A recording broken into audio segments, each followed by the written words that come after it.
नमस्कार दोस्तों, और स्वागत है आपका हमारे रहस्यमय इतिहास की दुनिया में।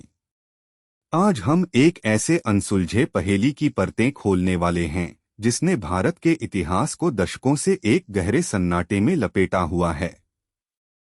एक ऐसा रहस्य जो आज भी हर भारतीय के दिल में एक टीस बनकर गूंजता है। आखिर हमारे प्रिय नेताजी सुभाष चंद्र बोस के साथ क्या हुआ था? 18 अगस्त 1945, ताइपेई का वो दिन। इतिहास की किताबों में दर्ज है कि इसी मनहूस तारीख को एक विमान दुर्घटना में भारत के सबसे जांबाज स्वतंत्रता सेनानी नेताजी सुभाष चंद्र बोस का निधन हो गया था। लेकिन क्या वाकई ऐसा हुआ था? क्या वाकई इतने बड़े, इतने दूरदर्शी नेता का अंत एक साधारण हवाई दुर्घटना में हो सकता है? या यह सिर्फ एक पर्दा था, एक चाल थी जिसका मकसद कुछ और था? नेताजी, जिन्होंने तुम मुझे खून दो मैं तुम्हें आज़ादी दूंगा का अमर नारा देकर लाखों युवाओं में क्रांति की अग्नि प्रज्वलित की थी, जिन्होंने द्वितीय विश्व युद्ध की विभीषिका के बीच आज़ाद हिंद फौज बनाकर अंग्रेजों की जड़ों को हिला दिया था।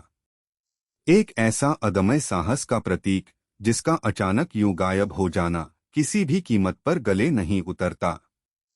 सरकारी रिकॉर्ड्स और जापान सरकार के बयानों के अनुसार ताइपेई में हुए उस कथित विमान हादसे में उन्हें गंभीर चोटें आईं और कुछ घंटों बाद अस्पताल में उन्होंने अंतिम सांस ली। कुछ चश्मदीदों ने भी इस बात की पुष्टि की, लेकिन फिर भी इस कहानी में कई गहरे छेद थे। उनके पार्थिव शरीर का न मिलना, जले हुए अवशेषों की पहचान न हो पाना, और सबसे बड़ा सवाल वो नेताजी जिसने दुनिया को चुनौती दी थी, क्या वो ऐसे साधारण तरीके से समाप्त हो सकते थे?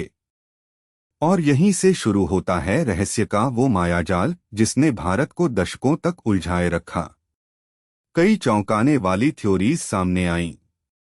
कुछ का मानना था कि नेताजी सोवियत संघ भाग गए थे, जहां उन्हें बंदी बना लिया गया या शायद मार दिया गया।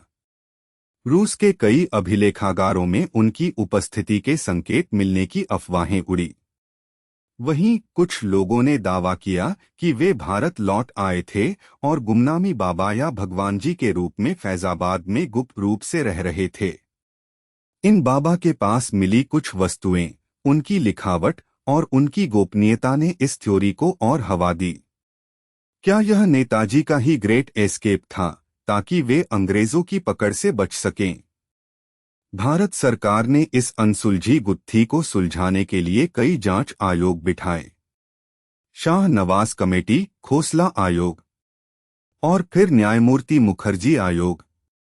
हर आयोग की अपनी रिपोर्ट थी, अपने निष्कर्ष थे, लेकिन एक आम सहमति कभी नहीं बन पाई। शाह नवाज और खोसला आयोग ने विमान दुर्घटना को स्वीकार किया, जबकि मुखर्जी आयोग ने तो साफ कह दिया कि ताइपेई में ऐसी कोई विमान दुर्घटना हुई ही नहीं थी जिसमें नेताजी की मौत हुई हो। विरोधाभासी निष्कर्षों ने इस रहस्य को और भी गहरा दिया।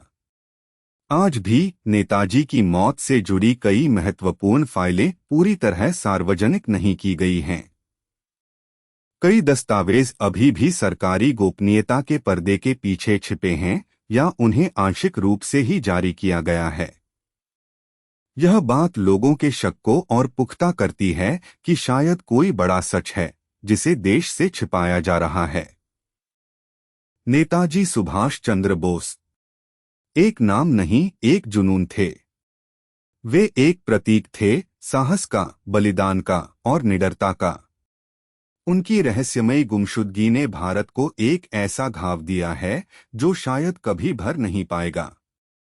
हम आज भी इस बात से अनजान हैं कि 18 अगस्त 1945 के बाद उनके साथ क्या हुआ। लेकिन एक बात निश्चित है, नेताजी अमर हैं। वे हर भारतीय के दिल में एक प्रेरणा बनकर, एक अमर किंवदंती बनकर जीवित रहेंगे, जब तक यह राष्ट्र रहेगा। उनकी स्मृति को शत शत नमन।